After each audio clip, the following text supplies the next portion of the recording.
Hey you guys, good morning.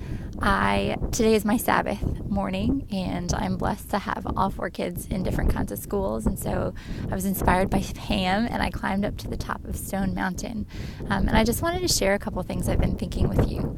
I feel like my entire life has been seasons that have been shorter than I thought they would be. Whether it was going to college and being like, yeah, I've arrived, I'm here, I'm out of my parents' house, and then suddenly you're done with college and you need a job. And then more and more transitions after that, whether it's taking a job and adjusting to a professional life, or moving out of state or the country, or getting married. That changes. And then even there's more changes, having kids. And now I'm in this new season where it feels like in the blink of an eye I'm going to have 4 kids in school full time. And I feel like with each season, the Lord has called me into deeper and greater, I don't want to say greater, but deeper obedience, where there's more He's asking me to surrender, and there's more risks He's asking me to take. And if I'm going to be honest with you guys, the majority of the time, I don't feel like I have it in me, and I don't feel like I can cut it. And so when things quiet, when my heart quiets and I start to listen, I find myself wondering, can I really do this? Am I really capable for this? I think I'm just going to fall flat on my face. And that's honestly kind of what I expect. And I pray James 4:6 a lot, which says God opposes the proud and gives grace to the humble, because I don't want to be opposed by God and I don't want to fall on my face. But even that's pride, I think.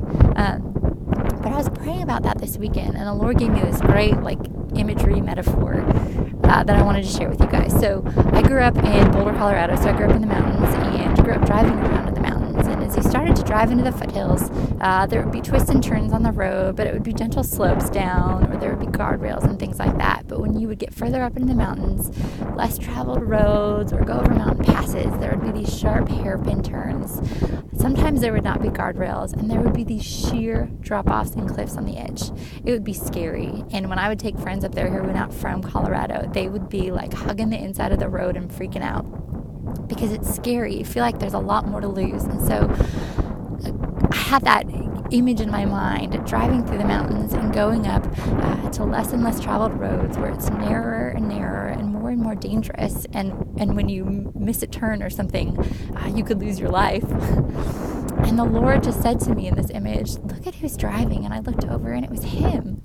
And He said to me, look, beloved, I am driving all along. You are in good and safe hands. You do not have to do anything different up on the top of these narrow hairpin turns than you have to do when you're in the valley. What I have asked you to do is be humble, be faithful, and abide in me, and I have you. And it was like immediately this huge weight lifted off of me, and I felt this peace, knowing that God is God wherever I am. And my call and my gift and the grace He has given me is to be humble, to be faithful, and to abide. So whether He is asking me to do these wild, scary, dangerous things that feel like way more than I can handle, or He's asking me to sit in what feels really mundane and monotonous and boring, the only thing I have to do is be humble, be faithful, and abide. So my prayer for all of you guys is that you will own that. You will be humble, be faithful, and abide. Whether you are leaping for joy or weeping in mourning these days, whether you feel like there are crazy things ahead that terrify you, or you're going to be bored out of your mind for the rest of your life, be humble, be faithful, and abide in the Lord. Have a good day, you guys.